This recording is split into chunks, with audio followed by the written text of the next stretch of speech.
Hey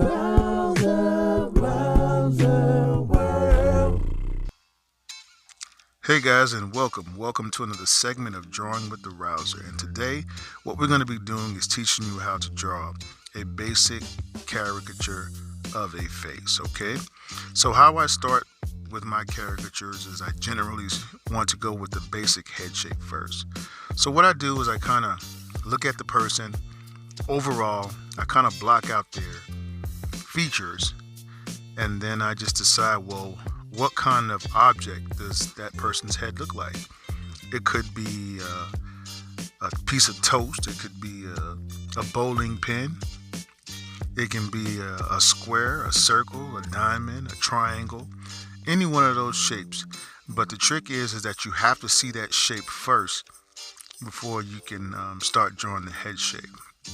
Now in this particular drawing, you'll see that I started with the shape of the hair as a whole first, and then I added the head shape into the actual hair shape.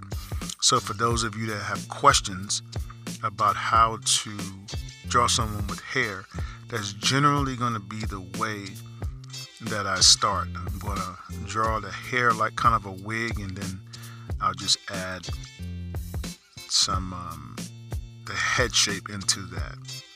Now the next portion of the caricature is for me to draw the inner shapes. Okay, so for this particular caricature, I'm going to start with the eyes first.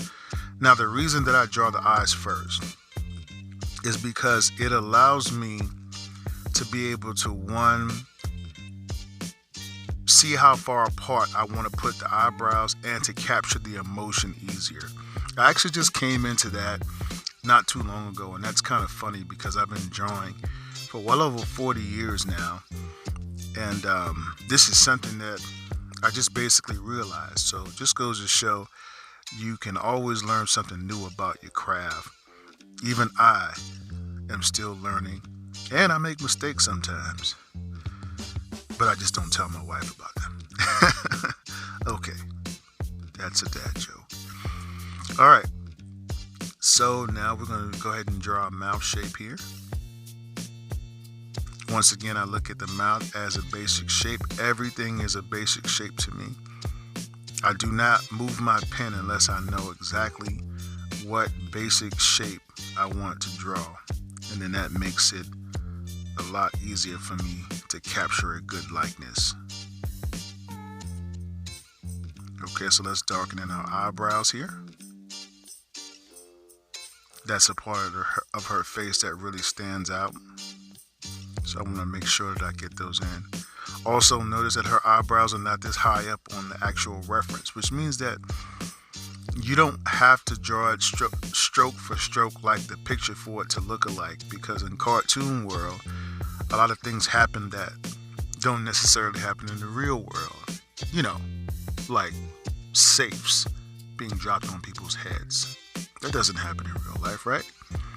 So just think about it as a fun exercise. Don't be so technical. Learn to let go a little bit. Okay, so the next phase of our drawing is going to be our shadowing part. So for this part, I'll use a gray Crayola marker. By the way, I am using Crayola markers. They're just little, you can buy these at any, if you live in the States, you can get these from Walmart or Target or any place like that. Amazon, they sell them too, so you can get these, and they're relatively inexpensive. So you don't need expensive markers to do a good job. Okay, and the shadows, you know, basically what they do is they give the caricature a little bit more life, so they don't look so flat. You want your shapes to have dimension to them. Now the last part of the drawing, or nearing the last part, is where I do the hair. So I use a dried out poster marker. As you can see, it's easy for me to control how much of the ink actually goes down on the paper. So this is just kind of like my first layer. I'll use it and kind of map out where I want my lighting to go. This takes a little bit of practice.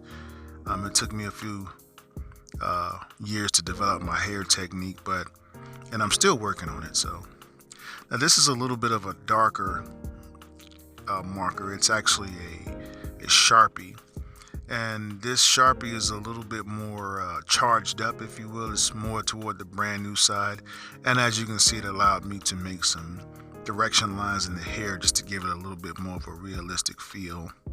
Okay, I want to add some more contrast to my drawing, and then I'm going to take my little marker here. This is a Amazon Basic marker. Okay guys, so I want to take this time to thank you for watching our video tutorial, and I hope that you can practice again with the Rowserworld soon. Don't forget to like and subscribe. See you later, guys. Hey guys, I hope that you enjoyed that video tutorial. If you did, don't hesitate guys to go ahead and give us a like. Also guys, don't forget to hit the subscribe button below and the notifications button. This way, when we put up new material, you'll be the first to know. If you have any questions about our markers or pens or paper, and you'd like to know where I get some of the materials that I use here on my art stream, there's a link in the description below, so you can go ahead and check that out as well. And also guys, we'd like to welcome your questions and comments so that we can get some new ideas. You know, it's always good to have new, fresh ideas for our next and upcoming videos. Oh, and don't forget to check out these 2 super cool videos right here. So guys, thanks again for your love and support of our channel. You guys be safe out there. And as always guys, I wish you happy cartooning.